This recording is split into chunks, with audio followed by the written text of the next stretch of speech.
तो चलिए बातचीत करेंगे, जैसा हमने कहा कि बजट में क्या मिला किस सेगमेंट को, किस सेक्टर को, और उससे क्या उनको होगा फ़ायदा, इन सब पे बातचीत करते हैं। हमारे साथ सेंचुरी प्लाईवुड के एग्जीक्यूटिव डायरेक्टर केशव भजन का है। केशव भाई, बहुत बहुत स्वागत है आपका। और बजट आया तो सभी हम लोग देख रहे थे कि मार्केट वाले कुछ लोग बड़े कैपिटल गेन्स बढ़ने से नाराज़ थे, लेकिन इंडस्ट्री वाइज आप लोगों ने इस बजट को कैसे रिसीव किया? और पहले तो अपफ्रंट यही बता दीजिए, कोई ड्यूटी आपके सेक्टर की तो कम नहीं हुई जिससे आपको नफ़ा या नुकसान हुआ हो? गुड आफ्टरनून, धन्यवाद मुझे शो पे बुलाने के लिए।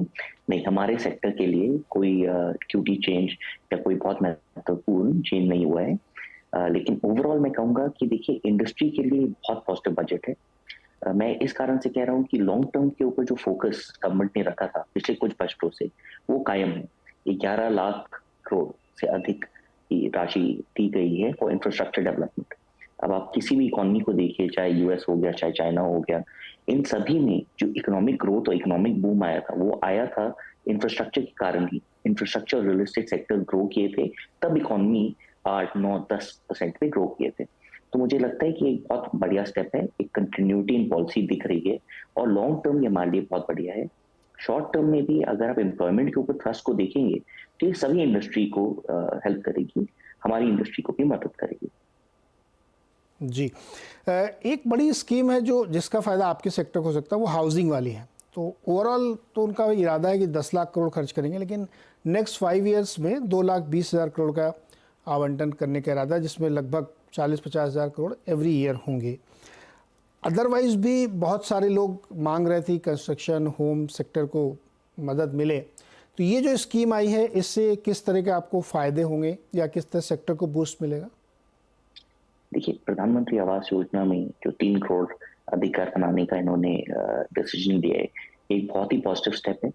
और इसका हमें बेनिफिट मिलने में थोड़ा टाइम लगेगा, क्योंकि जैसे आप जानते हैं कि प्लाईवुड और एमडीएफ, लैमिनेट, ये सारे प्रोडक्ट्स तब काम में आते हैं जब वो एक हाउस से होम बनता है। तो ड्यूरिंग कंस्ट्रक्शन हमें इतना बेनिफिट नहीं मिलेगा, बट साल भर के बाद या 1.5 साल के बाद इसका काफी सब्सटैंशियल बेनिफिट हमारे सेक्टर को मिलेगा। तो again, it is a medium to long term step. Short term में इसका इतना इम्पैक्ट नहीं आएगा, बट रियल एस्टेट में जो एक पॉजिटिव मोमेंटम बना है, मुझे लगता है ये कायम रहेगा और आगे जाके बढ़ेगा। अच्छा केशव भाई, चूंकि पिछले 10 सालों में 4 करोड़ घर बनाए हैं इन्होंने हाउसिंग के लिए, छोटे वाले जो प्रधानमंत्री आवास योजना है। अब इनका इरादा है कि 3 करोड़ घर और बनाए जाएंगे नेक्स्ट 5 ईयर्स में। तो पिछले वाले का मैसिव गेन आप लोगों को मिला क्या? बिल्कुल, अगर आप देखेंगे तो हमारे सेक्टर में सारे कंपनीज काफी ग्रो किए। तो 2 कारण से ग्रो किए, एक जो गवर्नमेंट के इनिशिएटिव से, और दूसरा जो कोविड के बाद एक रियल एस्टेट की तरफ लोगों का थॉट प्रोसेस बदला, एक सेंटिमेंट बदला, और लोगों को घर जो पहले डिसीजन डिफर कर रहे थे, लोग जल्द से जल्द घर खरीदना शुरू किए, उन्हें बनाना शुरू किए। तो इन दोनों का बेनिफिट हमें मिला है, और आगे जाके भी मुझे लगता है कि साथ साथ ये दोनों चीजें हमारी इंडस्ट्री को काफी थ्रस्ट देंगी। बट रियल एस्टेट वालों के लिए एक बड़ा टिंकरिंग की है, इंडेक्सेशन ख़त्म कर दिया और कैपिटल गेंस नीचे ले आए, 12.5% पे कर दिया। बहुत सारे लोग इसमें अलग अलग डिफरेंट व्यूज़ रख रहे हैं, रीजन वाइज भी अलग अलग व्यूज़ होंगे, कहाँ किस तरह के रेट चल रहे हैं, कितना अप्रिशिएशन हुआ, सेट ऑफ कर सकते हैं आप 2001 की प्राइसिंग से। तो चूँकि रियल एस्टेट आपका मेन क्लाइंट है, वहीं सबसे ज़्यादा माल आपका बिकता है उसी सेगमेंट में, क्या आपको लगता है कि इससे कोई फ़र्क पड़ेगा डिमांड वगैरह में? देखिए, ये मेरे लिए बोलना थोड़ा मुश्किल है, लेकिन आप इस तरीके से देख सकते हैं कि जो इन्वेस्टर्स हैं, जो प्रॉपर्टी में ट्रेड करते हैं, उनके लिए इससे बहुत बड़ा इम्पैक्ट आता है। बट वो मेरा क्लाइंटल नहीं है। मेरे कस्टमर्स वो लोग हैं जो एक घर खरीदते हैं ताकि उसमें फर्निशिंग करके रहना शुरू करें। तो आप टिपिकली देखेंगे इन्वेस्टर्स घर को बेड शेल ही रखते हैं। तो हमारी जो टारगेट क्लाइंटल है, उस पर मुझे नहीं लगता है कि कोई बहुत ज्यादा इस इम्पैक्ट आएगा। बट अगेन, ये टाइम विल टेल।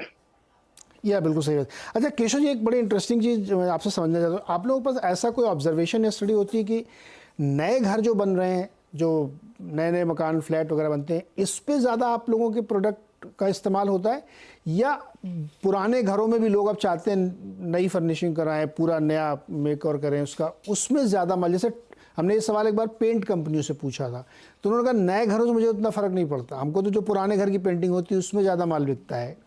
तो आपके यहाँ किस तरह से होता है, नया रियल एस्टेट या पहले वाला जो है? नहीं, हमारे यहाँ करीब 30% डिमांड पुराने रियल एस्टेट से आते हैं, जो रेनोवेशन, रिफर्बिशमेंट, और 70% नए डिमांड से आते हैं। तो हमारा मेजोरिटी नई डिमांड से ही आता है। तो अब ये बताइए कि क्या जो रियल एस्टेट की डिमांड इस समय चल रही है वो उसी रफ्तार से चल रही है जो पिछले 2-3 सालों से चल रही थी, या आप थोड़ी ठंडी होनी शुरू हुई है? देखिए, मुझे लगता है कि पिछले 1 साल से थोड़ी मंदी थी हमारे इंडस्ट्री में, क्योंकि बहुत सारे नए घर बन रहे थे, बट कोविड के बाद जो पुरानी इन्वेंट्री थी वो एग्जॉस्ट हो गई। जो नई इन्वेंट्री थी उसका पोजेशन लोग अब जाके ले रहे हैं। तो मुझे लगता है कि अगला साल, 1.5 साल हमारी इंडस्ट्री के लिए बहुत अच्छा जाना चाहिए, और जो मंदी का फेज था वो अब पार हो गया है। तो आप ये कह रहे हैं कि जो न्यू लॉन्चेस थे वो जब मटेरियलाइज होंगे तब फायदा होगा। इन्वेंट्री तो अब खत्म हो गई, और न्यू लॉन्चेस में इन्वेंट्री में तो ये सब भी जोड़ लेते हैं कि जिस दिन भूमि पूजन हुआ वहाँ से इंक्लूड करते हैं कि अब ये इन्वेंट्री मान ली जाए। लेकिन जब तक आप हैंडओवर नहीं करेंगे, चाबी नहीं देंगे, तब तक अंदर की कबर्ड कैसे बनेगी? Right sir? बिल्कुल, एग्जैक्टली जो आप कह रहे हैं।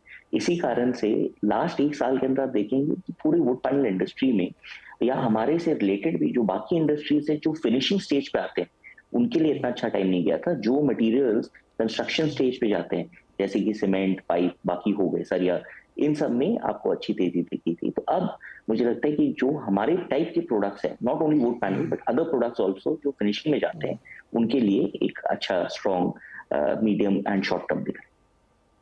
ओके केशव जी, बहुत बहुत शुक्रिया, और अच्छी बातचीत हुई आपसे। आपने बताया कि कैसे ग्रोथ ओरिएंटेड बजट है, तो इससे इस तरह की इंडस्ट्रीज़ को, जो आपकी थोड़ा लैग इम्पैक्ट आता है लेकिन आता ही है, उसमें आना ही है, उसमें कोई दिक्कत नहीं है, तो उससे अच्छा काफ़ी फ़ायदा होगा जो फर्निशिंग इंडस्ट्री है। बहुत बहुत शुक्रिया सर हमारे साथ जुड़ने के लिए।